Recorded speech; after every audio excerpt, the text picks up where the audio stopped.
Robert Wallace claims he had no idea that a child was involved in this crime. He says he was in the back of the store stealing cell phones when his cohort was holding that little girl at gunpoint. Plano police say the camera was hidden in an air freshener. Typically, these are placed high on a bathroom wall, but in this case, it was somewhere in the middle, and inside, Plano police found a hidden camera. This case was presented to a Collin County grand jury at 9 a.m. this morning. Again, we are still waiting to hear that ruling. They do have a lot of evidence to consider, among it a voicemail and text messages in which the alleged victim recants her story. We're here inside the cat burglar's most recent target. The Garrison family here in Lake Highlands was nice enough to let us in and show you a little bit of what happened here. You can see the crooks took a lot of their electronics. They say he then grabbed keys off of their dining room table, came out of their front door, took their car with all of their belongings and made a clean getaway. Police say Hardman called them this morning saying he had seen himself on Channel 5 last night and was ready to turn himself in. But once he got here, detectives say he didn't do much talking other than to say he wanted a lawyer. This afternoon, we went along with the mayor and the police chief to visit a troubled apartment complex as well as a boxing gym for troubled teens.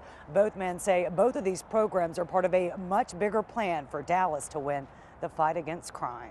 Tonight, hundreds of mourners filled this church parking lot. You can see some of them left behind flowers and other mementos here at the scene of the crime. Tonight, among the mourners, both the pastor's widow and the suspect's widow, both of whom attend church here. Father God, let us look to the hills. This Forest Hill Church congregation is without their leader of 17 years tonight. And let them know in those moments of despair that all things work together. Pastor Danny Kirk Sr. was murdered, leaving behind a grieving wife, son, and countless church members. Daddy, I'm not going to do you wrong.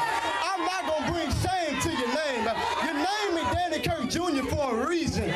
Police say Pastor Kirk was beaten to death with an electric guitar by this man, 33-year-old Derek Bordeaux.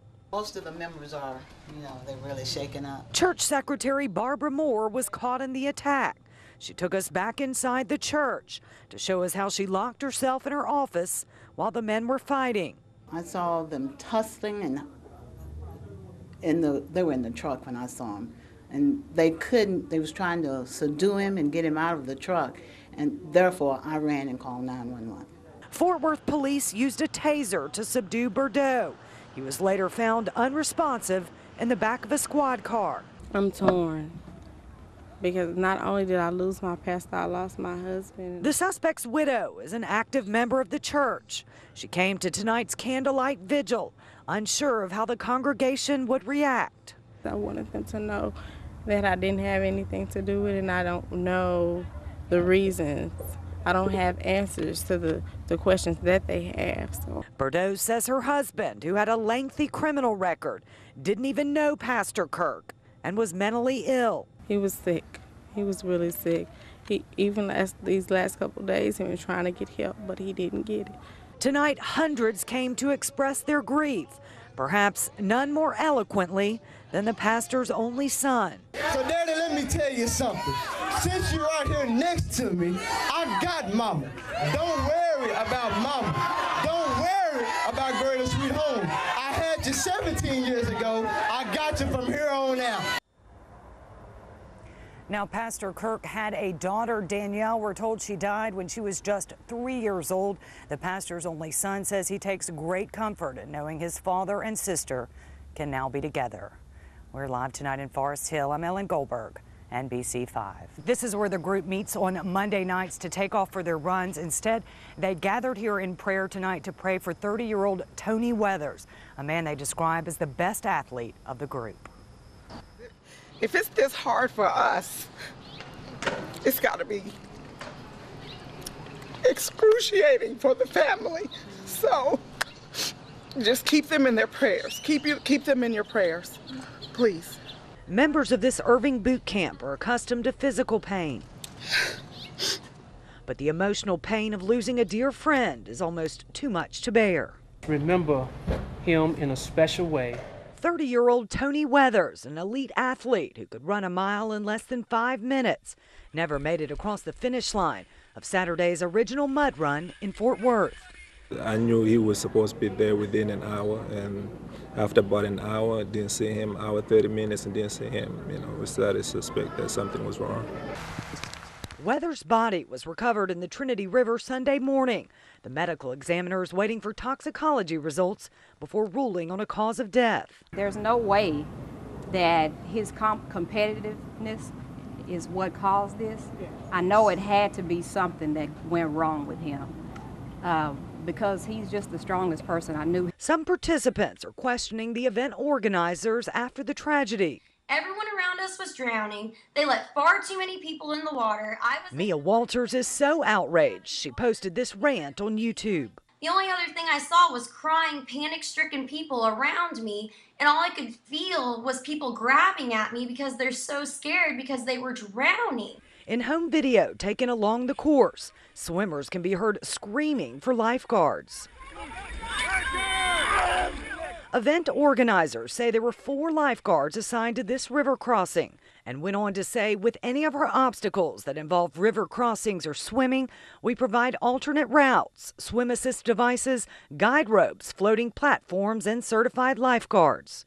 I don't know about his swimming skills, but he was, he said he could swim. We had talked about it. Weathers, better known to his training partners as Weatherman. Everybody say Weatherman. Weatherman. Is the first person to die in the mud run's 14-year history. He is truly going to be missed. He's truly going to be missed, and you guys are going to have to step up. Now, according to the event's website, it is not required that you know how to swim in order to participate in the mud run, although it is recommended. Those toxicology results are expected in 6 to 8 weeks. We're live tonight in Irving. I'm Ellen Goldberg, NBC 5.